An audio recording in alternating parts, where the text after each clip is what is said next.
Embora Heisenberg possa ou não saber, CERN é um título abreviado de uma antiga divindade celta chamada Cernunnos. Cernunnos, cujo nome significa chifrudo, é considerado o deus da morte e renascimento, e o senhor do submundo. Ele é frequentemente retratado com anéis ou torques em seus chifres, parecidos com os de um cervo ou em suas mãos, o que pode simbolizar o círculo de destruição e restauração que ele representa. Para concretizar ainda mais essa ideia, Cernunno também é retratado com o anel em uma mão e uma cobra na outra. Por causa do ciclo pelo qual troca de pele, a cobra sempre foi um motivo místico de morte e renascimento, destruição e restauração. Em uma adaptação esotérica invertida, os anéis do grande colisor de hadrons podem ser representativos dos anéis de Cernunnos, e por uma interpretação associativa adicional, podem muito bem revelar o principal objetivo esotérico do CERN. Acredito que sim, e irei abordá-lo ao final desta análise. Compreendo que traçar correlações entre o acrônimo do CERN e divindades do mundo antigo pode parecer forçado e tênue para a mente crítica. E eu até poderia concordar se o CERN não tivesse evocado tais correlações primeiro. Ao invés de se distanciar das associações com divindades pagãs arcanas, os diretores do CERN acolheram e até comemoraram a colocação de um ícone muito pouco científico no pátio de suas instalações principais. Em 18 de junho de 2004, um grupo de pessoas da comunidade do CERN, uma estátua de 2 metros de altura, legada pelos representantes do Departamento de Energia Atômica da Índia, foi cerimoniosamente revelada no CERN. Era uma estátua do deus hindu Shiva, engajado na Taraja, a dança cósmica da destruição. Shiva é um dos 3 membros do Trimurti, a trindade hindu, na qual as funções cósmicas de criação, preservação e destruição são personificadas nas formas de Brahma, o Criador, Vishnu, o Preservador, e Shiva, o Destruidor, que também é conhecido como o Transformador. É importante entender que na mitologia hindu, o Senhor Shiva destrói o mundo para renová-lo, restaurá-lo e reconstituí-lo. Uma placa comemorativa posicionada próxima à semelhança do Shiva dançante traz uma citação do físico americano, nascido na Áustria, Fritjof Capra.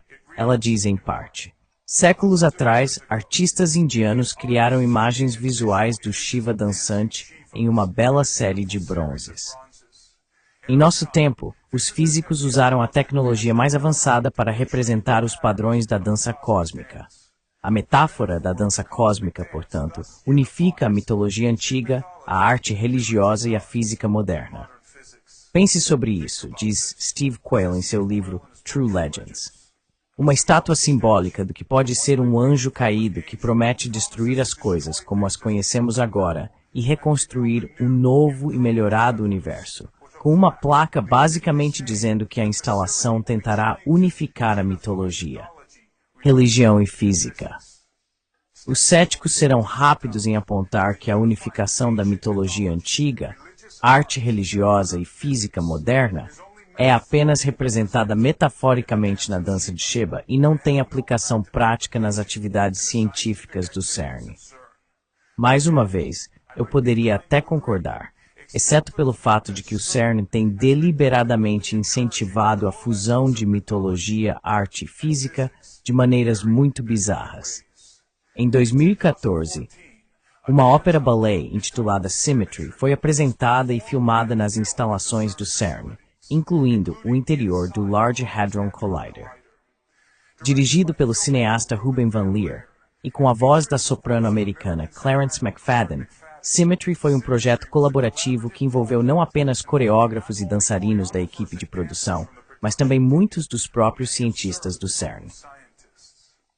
Mais uma vez, em vez de se afastarem de associações arcanas e mitológicas, os cientistas do CERN abraçaram essa produção altamente esotérica e repleta de simbolismo.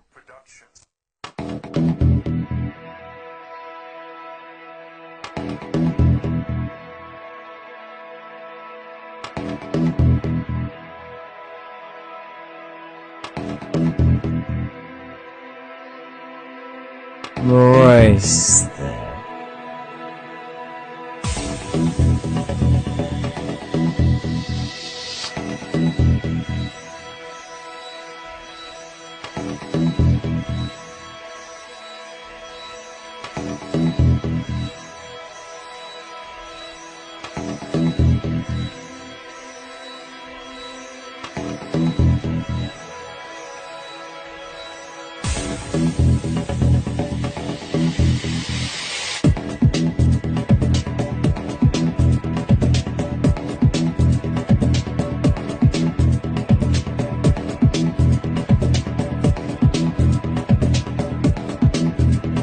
Alguém poderia passar horas analisando todas as insinuações esotéricas deliberadas no trailer do filme, mas no interesse do tempo, permitam-me apenas apontar um dos detalhes mais evidentes. O nome do protagonista do filme é Lucas, que também acontece de ser o nome real do dançarino e coreógrafo eslovaco que o interpreta.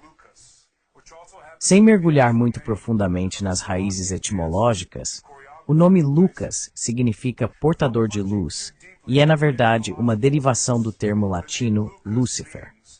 Claro, tudo isso pode ser meramente coincidência, mas dada a natureza esotérica do filme, é altamente improvável que o nome do personagem principal seja uma consequência do acaso, independentemente da intenção do cineasta.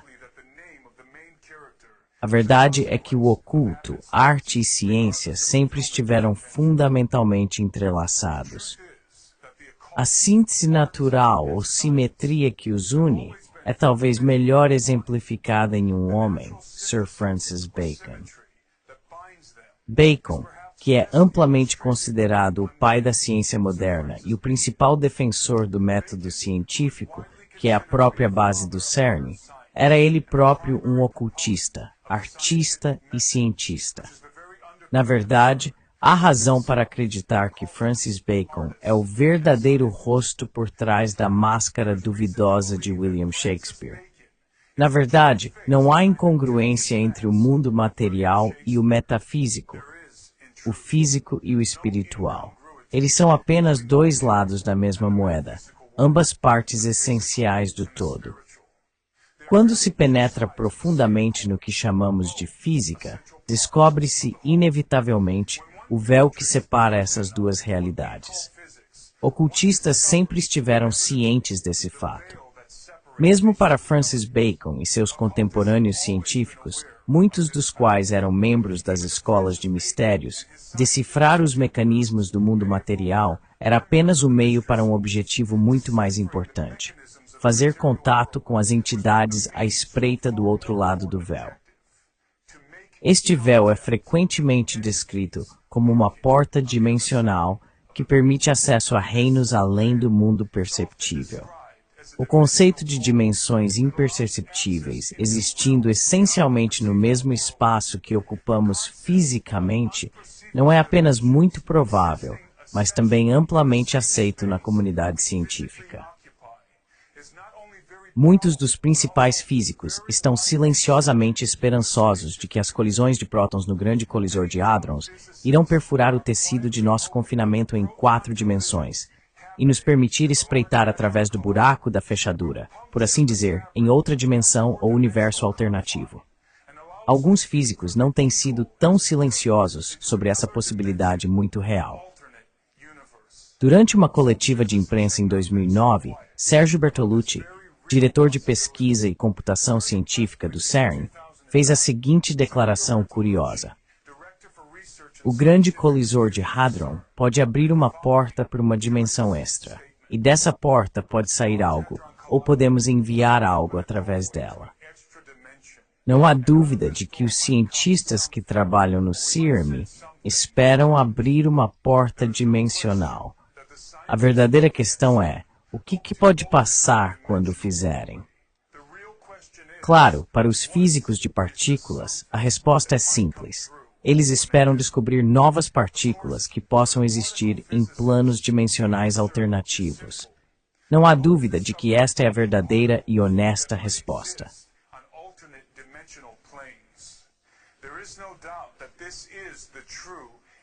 Intenção honesta da grande maioria dos físicos que trabalham no CERN.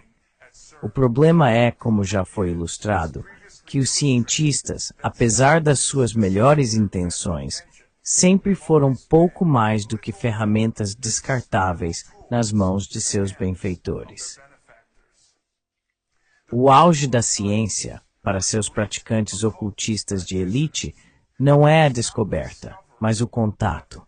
Há muitos indícios de que os poderosos do nosso mundo, incluindo o Vaticano, estão se preparando para fazer contato com os deuses do velho mundo. Embora eu não tenha conseguido confirmar a validade das fotos a seguir, parece que painéis transparentes contendo textos arcanos foram fotografados dentro das instalações do CERN por um grupo de estudantes portugueses da Academia de Música de Santa Cecília.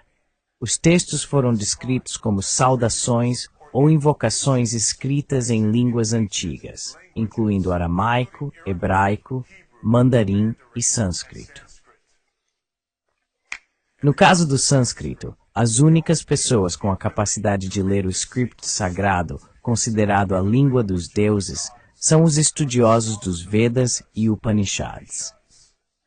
Se autênticos, esses painéis podem ter sido preparados para aquelas coisas que possam passar pelo portal dimensional.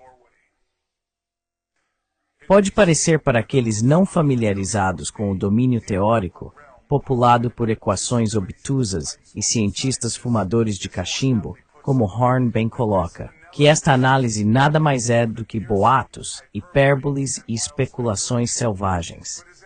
Mas como qualquer físico teórico que vale o seu sal admitirá, a física de partículas e a mecânica quântica são mundos onde às vezes fato e fantasia são indistinguíveis.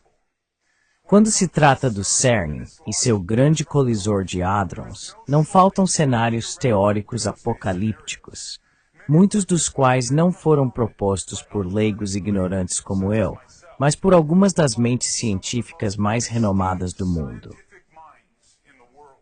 A seguir está uma breve lista das possibilidades teóricas relacionadas às atividades do CERN, e não é de forma alguma exaustiva. Cada um desses pontos representa ou uma realidade científica ou uma possibilidade hipotética, baseada em conceitos incrivelmente complexos e fórmulas matemáticas que eu nem tentarei explicar ou fingir entender.